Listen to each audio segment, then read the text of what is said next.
Apakah hari kemenangan itu menang dari apa dan atas apa? Apakah kita sudah benar-benar menggapai kemenangan di dalam Idul Fitri? Ikuti terus video saya.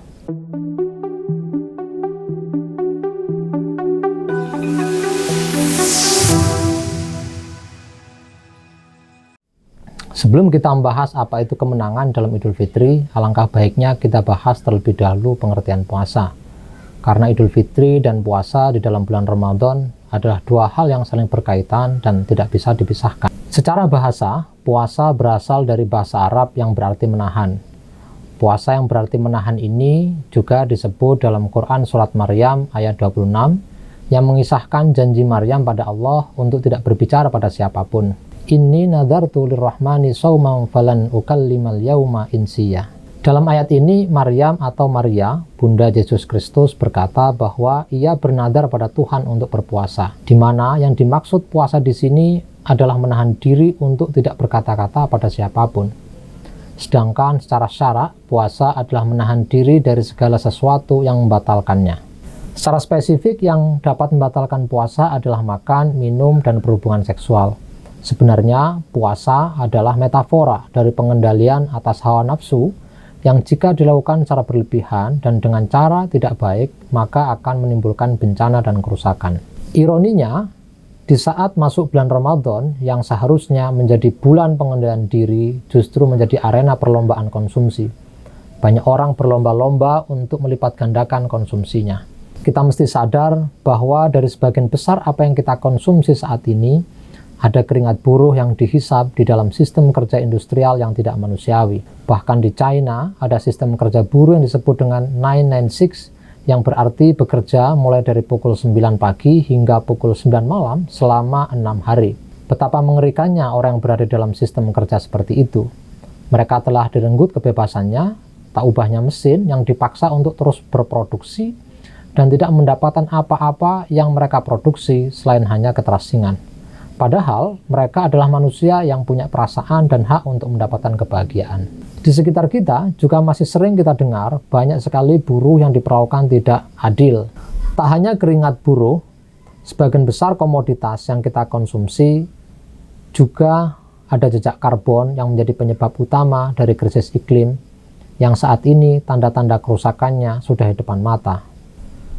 Dalam laporan yang dirilis International Energy Agency pada tahun 2017, mencatat bahwa terdapat 32.840 miliar ton gas karbon dioksida yang ada di seluruh dunia, di mana 496 miliar tonnya diproduksi di Indonesia.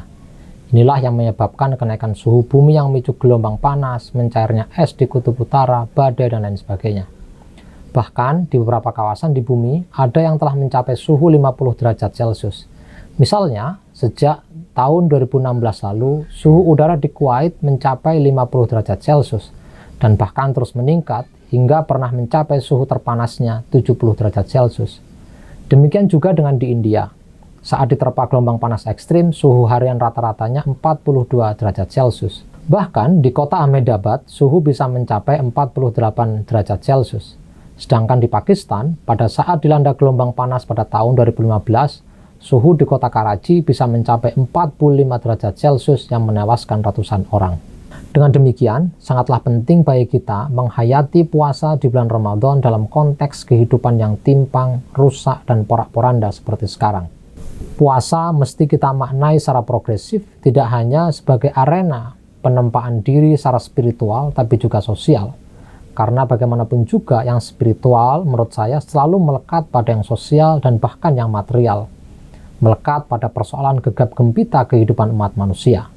Misalnya, saat ini kita mesti puasa atau menahan diri dari mengakumulasi secara ugal-ugalan. Menahan diri untuk tidak turut serta dalam membuat kerusakan di muka bumi. Bahkan lebih dari itu, sebisa mungkin turut mengupayakan solusi bagi kerusakan sosial ekologis yang sedang terjadi, dengan membangun tatanan dunia yang lebih adil, setara, dan bahagia, yaitu kehidupan pasca kapitalisme.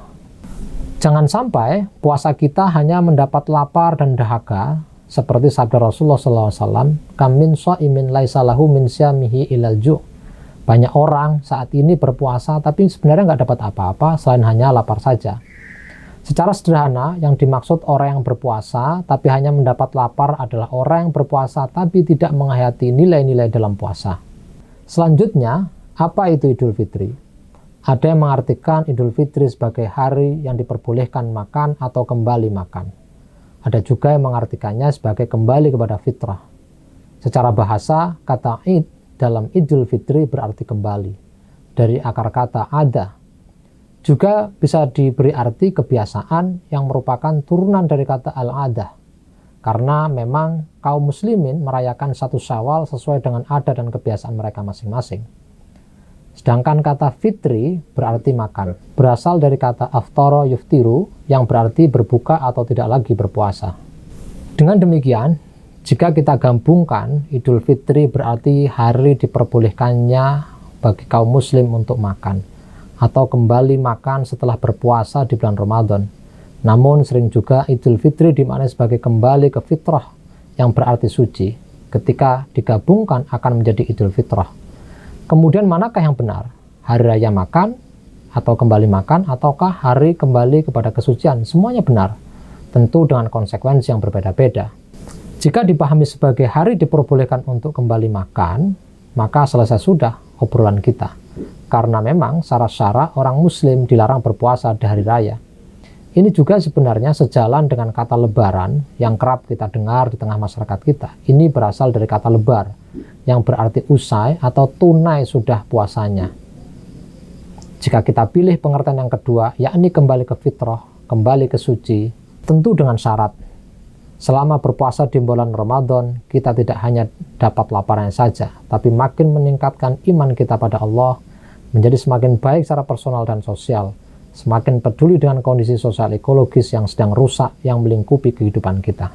Slavoj Žižek, seorang pemikir yang dijuluki filsuf paling berbahaya di barat, melalui karya terbarunya yaitu Pandemik, mengingatkan pada kita semua, setelah ini tak ada jalan kembali ke dalam keadaan normal. Menurutnya, normal dalam bentuk baru harus disusun dan dibangun di atas runtuhan kehidupan lama manusia. Atau manusia akan mendapati dirinya dalam barbarisme baru yang tanda-tandanya memang sudah jelas kelihatan. Yang dimaksud Žižek dengan tidak adanya jalan kembali ke keadaan normal adalah kembali menghidupi moda produksi kapitalisme yang terbukti membawa ketimpangan dan kerusakan ekologis dalam skala yang sangat besar yang tidak pernah terjadi sebelumnya dalam sejarah umat manusia. Bukankah saat ini semakin sulit bagi kita mengamalkan nilai-nilai Islam di dalam sistem kapitalisme? Ya, tentu saja, karena Islam dan kapitalisme tidak kompatibel. Islam mengajarkan kesederhanaan hidup dengan tidak berlebih-lebihan, sementara kapitalisme mengutamakan akumulasi kapital dan memperbanyak konsumsi. Maka tidak heran dalam sistem ini melahirkan masyarakat yang konsumeris. Selain mereka berlomba-lomba dalam mengkonsumsi, juga berlomba-lomba dalam pamer. Entah disadari atau tidak, diktum yang menerangi kehidupan masyarakat hari ini adalah aku mengkonsumsi sebanyak-banyaknya, maka aku ada. Bahkan aku flexing maka aku ada, dan seterusnya. Singkatnya, kemenangan sesungguhnya dalam Idul Fitri di zaman yang penuh dengan ketimpangan dan kerusakan sosial ekologis adalah kebahagiaan dengan bertambahnya kebaikan, baik secara individual maupun sosial. Misalnya ada orang yang semula sangat egois, kemudian menjadi tumbuh dalam dirinya kesadaran sosial setelah berpuasa. Kalau selama puasa Ramadan tidak menambah kebaikan pada diri kita, jangan-jangan kita belum mendapatkan kemenangan sejati. Oke, saya menyampaikan taqabbalallahu minna wa minkum taqabbal ya karim. Semoga Allah menerima amal kita dan Anda semuanya. Saya mengucapkan selamat merayakan Hari Raya Idul Fitri 1 Syawal 1443 Hijriah. Selamat berkumpul bersama keluarga dan mohon maaf lahir batin.